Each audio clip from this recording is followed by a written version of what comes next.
Going Through Life with Betty and Bob.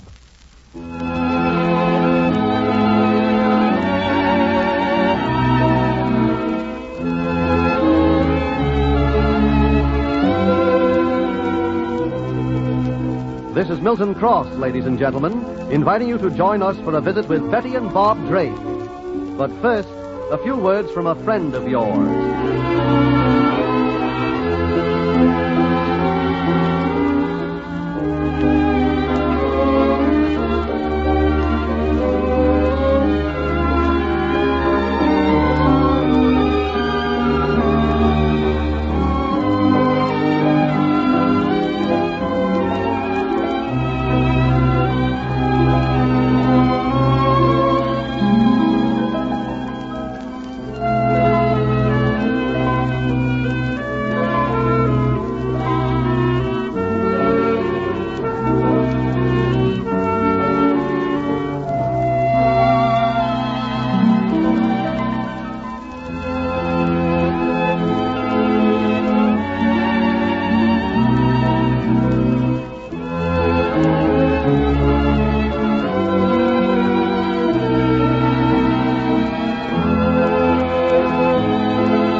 Monroe's ex-chief of police, Henderson, came down to the country and explained to Betty and Bob how he happened to resign, that he was really provoked into resigning by uncalled-for criticism.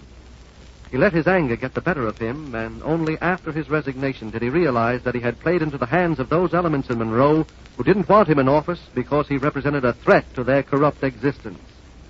It is Henderson's belief that it was Betty and Bob's departure from Monroe and their public statement that they were going to sell their crusading newspaper, The Trumpet, which gave these corrupt forces the signal and the courage to begin again their fight to control a great city. And now, later in the day, we find Betty and Bob and Henderson in the living room of the Drake home. This new city manager, Jameson, is a queer bloke, all right. Where did you meet him? In a restaurant last night. I was with Katie, and somebody introduced us to him. He was with his daughter. Certainly are a weird pair. What's weird about him? You'd have to see him to believe him. He's just a scared old man with a smile that looks as if it was worked with a string, and somebody was always pulling the string at the wrong time. I don't know where they dug him up, but he's going to make some city manager for Monroe. Well, didn't you inquire about his background? I didn't have time to. I think somebody said that he'd been a professor at the State University some time back. Well, whoever he is and whatever he is, he must be the man they want for city manager. Who's the they? Yeah, I couldn't tell you, Bob. Besides, you're much better at finding out those things than I am. You wouldn't have made a bad detective, either of you. Jameson. That name doesn't mean anything to me at all. And this daughter of his, what's the matter with her? I don't know. She just struck me as being kind of peculiar. In what way? Well, we all sat around the table together, and most of the time her thoughts seemed to be pretty far away. Whenever she looked at her father, well, there was a kind of hate in her eyes that daughters shouldn't have for their fathers. What did you say her first name was? Margaret. Margaret Jameson. How old is she?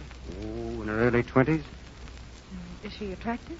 She's mighty attractive. She lost that frown and took some of that hate out of her eyes. She seems to have disturbed you, Henderson. Maybe she did. But the thing I'm most disturbed about is that I don't know just how they got Kellogg to resign as city manager. He didn't have any temper at all, so they couldn't have made him mad enough to quit. Then you think they had something on Kellogg? I don't know.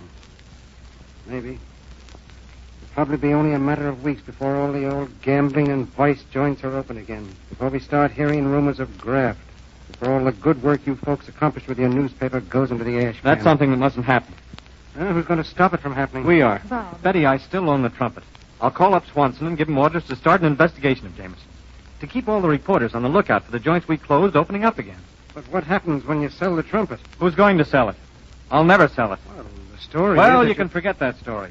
I'm not selling the trumpet, and I'm getting back on the job running that newspaper as soon as I As can. soon as you're fit and ready.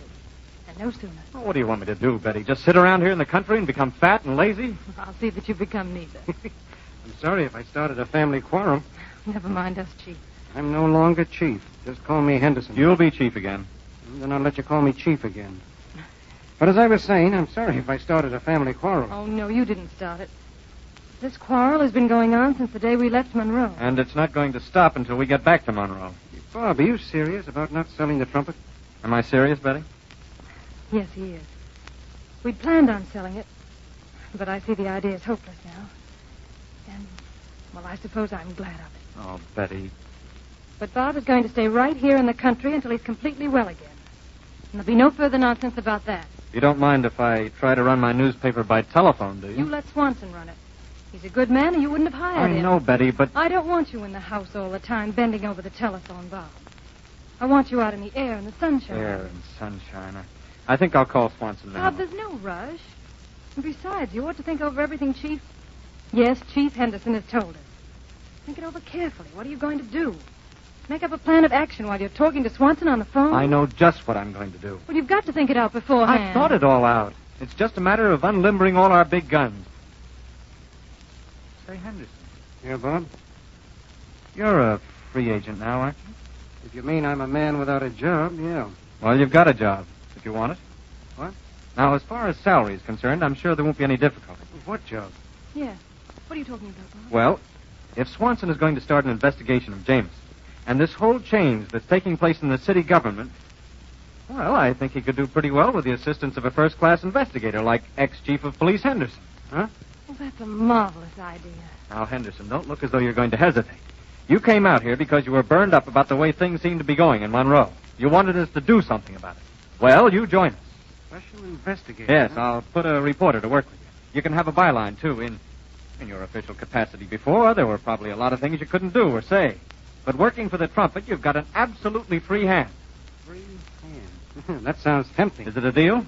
Well, I don't want you to think I came out for anything like this. No, let's not have any of that kind of talk, Henderson. Well, it's not that. Betty, do you mind if I call up Swanson now? No. Go right ahead, only don't be so excited. excuse me. Surely. Long distance, please. One thing I've got to say about the Drakes, when they move awful fast. You want to work on the trumpet, don't you? I couldn't think of a greater opportunity. Would you get me Monroe 752, please? Thank you. And Henderson, Yeah, Bob? when I said I was going to give you a free hand, I meant just that. We both got the same objective in mind, to make Monroe a better and cleaner city. You go at this any way you like, All right, Bob. and I'm sure we'll like it. Oh, hello, Trumpet. This is Bob Drake. Give me Managing Editor Swanson. You remember me today, do you? That's better. The telephone operator is kind of embarrassed about not recognizing me the other day. Oh, hello, Swanson. This is Drake. How are things? Yes, I heard that Kellogg resigned. Chief Henderson is out here visiting me, and he brought the news. Yeah. Well, Swanson, I'm convinced that something rotten is happening in Monroe, and I want the Trumpet to bear down and find out what it is and who's in back of it. Yeah. And here's something that ought to make you happy. Henderson's going to work for the Trumpet as a special investigator. I thought that'd get a rise out of you. Yeah. Yeah, his experience and knowledge will come in mighty handy. We'll be in to see you tomorrow morning. Yeah. Yeah, you two fellows can put your heads together and start figuring out where, when, and how he can make the most trouble. Yeah, I got the Trumpet this morning, all right. Yeah. Oh, I'm feeling fine, yeah. Yeah, Miss Drake, too, the whole family, yeah. Uh-huh. Well, so long, Swanson. I'll be keeping in touch with you all the time. Oh, by the way, you can run a box on the front page of tomorrow's Trumpet. Yeah, put this in it. Rumors that the Trumpet is for sale are entirely erroneous. Betty and Bob Drake are and will remain the Trumpet's publishers. Well, you like that too, huh? Well, now that I made you so happy, goodbye. Gosh. What's the matter, Henderson? You seem a little bewildered. To tell you the truth, I am. Yes, but you're pleased. You bet I am. As a matter of fact, I think I'll be of even more value working for the Trumpet than I was as chief of police. Well, I better be going if I'm going to catch that train back to Monroe. Oh, come on now, Henderson. Why don't you stay overnight? No, really, I'd like to, but I can't. And if I'm going to report for work bright and early tomorrow morning... Well, it's still half an hour before train time. Would you care for some tea or something? Oh, no, thank you. Yes, that's right. It's now 5 minutes to 5, and the train leaves at 5:25. What are you hurrying about? Oh, I was just thinking. Apparently. I feel another storm coming up. You're probably right. No fooling, Betty. I could get dressed and catch that train with Henderson. No. Why not?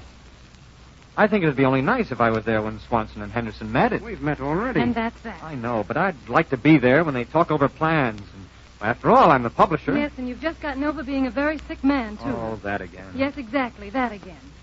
Now, I don't want you to be a sick man again.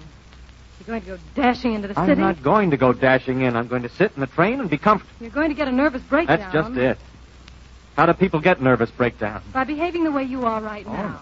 Oh, no. They get nervous breakdowns because they don't do the things they want to do. They get all mixed up and frustrated, and then they go to pieces.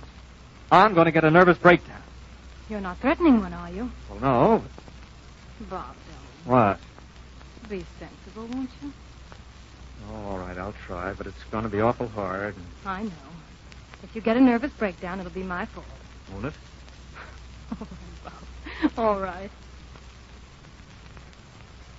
Well, things are starting. Exciting things. This new city manager, Jameson, and his daughter with hate in her eyes. What is the truth about them? Will Betty be able much longer to keep Bob so far away from the battle that is lining up in Monroe?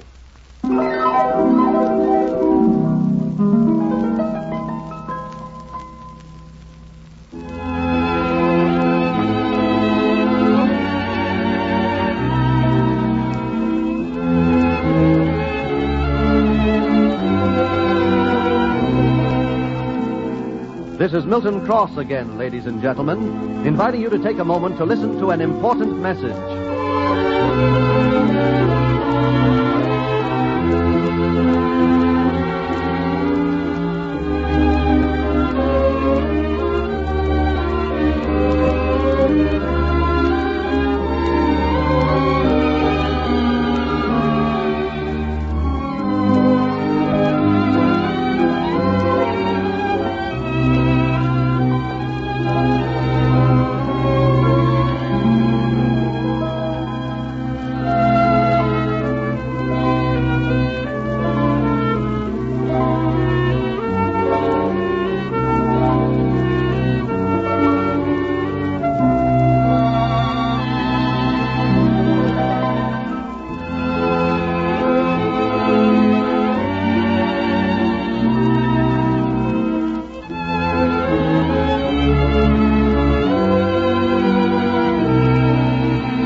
This program is presented over this station 5 times each week, Monday through Friday, at this same hour. Join us when we next meet Betty and Bob. Your announcer, Milton Cross.